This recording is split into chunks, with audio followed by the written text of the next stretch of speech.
Chicken எடுத்தா ஒரு time chicken roast இது போல செஞ்சு பாருங்க. ரொம்ப சூப்பரா இருக்கும். தேங்காய் பால் சாதம், கீ ரைஸ், பரோட்டா, சப்பாத்தி இது எல்லாத்துக்கூடமே ரொம்ப அட்டகாசமா இருக்கும். செய்யறது ரொம்பவே ஈஸி. இது செய்யறதுக்கு நான் 1 கிலோ சிக்கன் எடுத்திருக்கேன். அதுல 1 டீஸ்பூன் தனி மிளகாத்தூள், அப்புறம் 1 டீஸ்பூன் கரம் மசாலா, 1/2 டீஸ்பூன் மஞ்சள் தூள், இதுக்கு தேவையான அளவு உப்பு சேர்த்துட்டு ஒரு 1/2 லெமன் புழிஞ்சு விட்டுக்கோங்க. இப்போ இது எல்லாத்தையும் நல்லா நம்ம மிக்ஸ் பண்ணிட்டு, இந்த சிக்கன் லெக் பீஸா தான் நான் எடுத்திருக்கேன். இதை வந்து ஒரு 1/2 மணி நேரத்துல இருந்து 1 மணி நேரம் நல்லா ஊற வச்சுக்கலாம். இப்போ இதுக்கு ஒரு மசாலா ரெடி பண்ணணும். அதுக்கு 4 துண்டு பட்டை, 4 கிராம்பு, ஒரு 5 ஏலக்காய், 2 டேபிள் ஸ்பூன் தனியா, 1 டேபிள் ஸ்பூன் அளவுக்கு சோம்பு, 1 டேபிள் ஸ்பூன் மிளகு, 1 டீஸ்பூன் சீரகம், ஒரு 10 காஞ்ச மிளகா, ஒரு கொத்து கருவேப்பிலை, இது எல்லாத்தையும் நல்லா ஃப்ரை பண்ணி மிக்சியில கொஞ்சம் கொரன்னு அரைச்சி எடுத்து வச்சுக்கோங்க. இப்போ அதே கடாயில ஒரு 3 டேபிள் ஸ்பூன் எண்ணெய் ஊற்றிக்கலாம். எண்ணெய் சூடானது ஒரு வெங்காயம் நல்லா பொடியா கட் பண்ணி சேர்த்துக்கோங்க. வெங்காயம் நல்லா ப்ரௌனா வதங்கி வரணும்.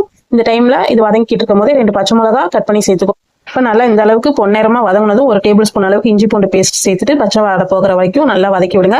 நம்ம ஊற வச்சிருக்க இந்த சிக்கன் சேர்த்துட்டு ஒரு மீடியம் சைஸ் தக்காளி கட் பண்ணி சேர்த்துக்கோங்க. சேர்த்துட்டு நல்லா கறியை வந்து இந்த எண்ணெய் கூட நல்லா வதக்கி விடுங்க. ஒரு 2 நிமிஷம் வதங்கினதுக்கு அப்புறம் நம்ம அரைச்ச இந்த மசாலா பொடி சேர்த்துக்கலாம். சேர்த்துட்டு இதையும் நல்லா வதக்கி விடுங்க. இப்போ தண்ணி வந்து ஒரு 1/4 கப் அளவுக்கு தண்ணி தெளிச்சுக்கோங்க. தண்ணி தெளிச்சுட்டு நல்லா கலந்து விட்டுட்டு மூடி போட்டு ஒரு 15 நிமிஷம் வேக விடுங்க. சிக்கன் வந்து நல்லா வெந்து வந்துடும். இந்த டைம் உப்பு செக் பண்ணி உப்பு சேர்த்துக்கோங்க. நம்ம சிக்கன் ஊற வைக்கும் போது தான் உப்பு சேர்த்துடணும், இடையில சேர்க்கவே இல்லை. அதனால இந்த டைம்ல நான் உப்பு சேர்த்துட்டு நல்லா கலந்துக்கிறேன். இது நல்லா கொஞ்சம் ட்ரை ஆகிற டைம்ல நம்ம வந்து 2 வெங்காயம் கட் பண்ணி வச்சிருக்கோம். அது கூட ஒரு கொத்து கருவேப்பிலை சேர்த்துட்டு நல்லா பெரட்டி விடுங்க. இது நல்லா இந்த சிக்கன், இந்த வெங்காயம், கருவேப்பிலை எல்லாமே நல்லா ரோஸ்ட் ஆகி வரணும். அது வரைக்கும் நல்லா இந்த மாதிரி அடுப்பை வந்து ஃபுல் ஃப்ளேம்ல வச்சுட்டு நல்லா பெரட்டி விடுங்க. இது நல்லா ரோஸ்ட் ஆகி வரட்டும். வந்ததும் நல்லா சுட சுட சர்வ் பண்ணுங்க. ரொம்ப சூப்பரா இருக்கும் இந்த சிக்கன் ரோஸ்ட்டு.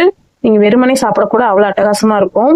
நல்ல வாசனையா இருக்கும் செய்யும் போதே. இந்த மசாலா பொருள்லாம் நம்ம வறுத்து அரைச்சி போட்டுக்கிறதுனால இப்போ நல்லா இந்த மாதிரி கலந்து விடுங்க. வெங்காயம்லாம் சிக்கன் கூட நல்லா கோட்டாகி இந்த மாதிரி இருக்கும். இப்போ ஃபைனலாக கொஞ்சமாக கொத்தமல்லி தழை தூவி சுட சுட நம்ம சர்வ் பண்ண வேண்டியதுதான். கண்டிப்பாக ட்ரை பண்ணிட்டு எப்படி இருந்ததுன்னு சொல்லுங்க. இந்த ரெசிபி உங்களுக்கு பிடிச்சிருந்தா லைக் பண்ணி உங்க ஃப்ரெண்ட்ஸ் அண்ட் ஃபேமிலிக்கு ஷேர் பண்ணுங்க. மறக்காம நம்ம சேனலை சப்ஸ்கிரைப் பண்ணிக்கோங்க. இன்ஸ்டா, ஃபேஸ்புக்கில் ஃபாலோ பண்ணிக்கோங்க. நான் தேங்காய் பால் சாதத்து கூட தான் சர்வ் பண்ணேன். ரொம்ப சூப்பராக இருந்துச்சு. வீட்டில் எல்லாருமே ரொம்ப நல்லா இருக்குன்னு சொன்னாங்க.